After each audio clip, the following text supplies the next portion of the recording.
Assalamualaikum warahmatullahi wabarakatuh.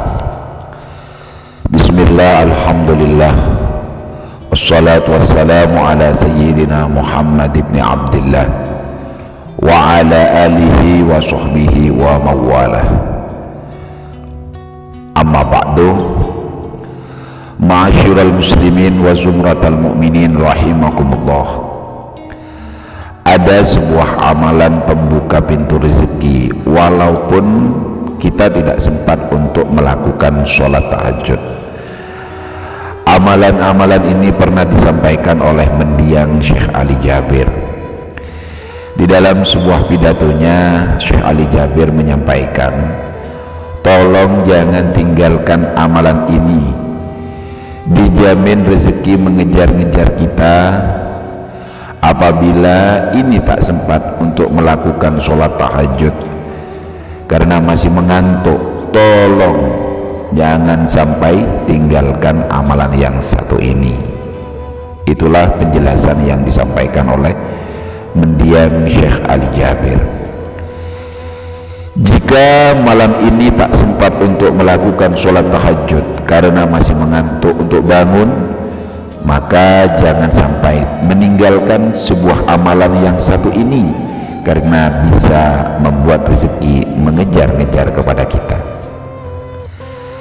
Sebuah amalan ringan yang bisa dilakukan setelah tahajud menjelang subuh, tapi bisa berdampak besar bagi rezeki. Bukan hanya rezeki dimudahkan, tapi justru rezekinya yang akan selalu mengejar-ngejar atau menghampiri kita. Maka tidak ada ruginya jika menyempatkan diri untuk mengamalkan amalan pembuka pintu rezeki yang satu ini. Jadi ada beberapa amalan ya yang harus dikerjakan. Bukan hanya dimudahkan rezekinya, tetapi rezeki itu akan datang sendiri dimanapun dan kapanpun kita berada. Nah, kalau sudah dimudahkan yang namanya rezeki, maka semua usaha yang kita kerjakan itu akan dipermudah oleh Allah Subhanahu wa ta'ala. Amalan yang pertama untuk pembuka pintu rezeki yang pernah disampaikan oleh Syekh Ali Jabir adalah sholat malam. Ya, sholat malam. Sholat malam itu sebenarnya tidak harus di tengah malam. Sholat malam itu waktunya setelah sholat isya sampai menjadi subuh. Ya, memang yang paling afdal, yang paling utama adalah di sepertiga malam sebelum subuh, kira-kira jam 3 atau setengah 3, atau sekarang bisa setengah 4, kira-kira seperti itu. Jadi tidak harus di pertengahan malam, karena sholat malam itu dimulai dari setelah isya, seperti itu. Yang paling afdal memang di sepertiga malam, itu menurut pandangan Syekh Ali Jabir. Namun tentu tidak semua orang mampu untuk bangun sholat malam atau sholat tahajud. Mungkin masih ngantuk karena kelelahan aktivitas seharian penuh. Jadi tidak usah khawatir, cukup amalkan amalan ini. Ya, sholat malamnya tidak harus di pertengahan malam. Ya, kalau bisa memang di sepertiga malam. Yang kedua, perbanyaklah istighfar di waktu sahur. Kalau Anda tidak sholat malam, jangan tinggalkan istighfar di waktu sahur.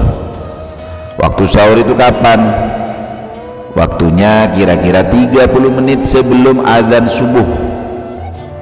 30 menit sebelum azan subuh, ya di sepertiga malam lagi. Orang-orang yang rajin istighfar di waktu sahur itu mendapat pujian langsung dari Allah serta dijamin rizkinya. Allah sendiri sudah memuji terhadap orang-orang yang beristighfar di waktu sahur. Allah bangga dan senang kepada orang yang istighfar di waktu sahur. Jadi tidak heran jika para ulama itu sampai mengatakan bahwasanya istighfar itu merupakan sebuah amalan terbaik untuk dikerjakan di waktu sahur.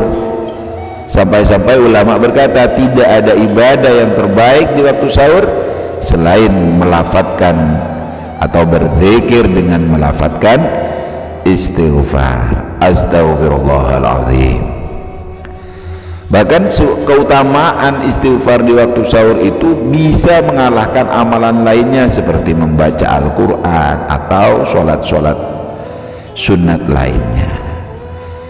Jadi boleh-boleh saja membaca Al-Quran, boleh-boleh saja sholat malam, sholat sunat-sunat yang lain, boleh, apapun boleh.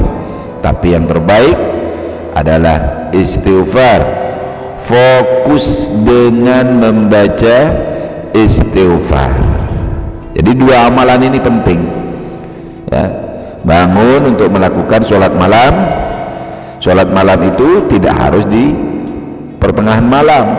Sholat malam itu waktunya dimulai setelah sholat isya dan diakhiri sebelum waktu adzan.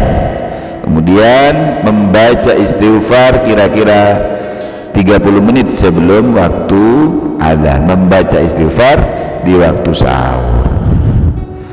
Silahkan diamalkan ini. Ini sangat banyak manfaatnya, sangat banyak manfaatnya, karena Allah bangga dan memuji langsung kepada orang-orang yang mengamalkan ini.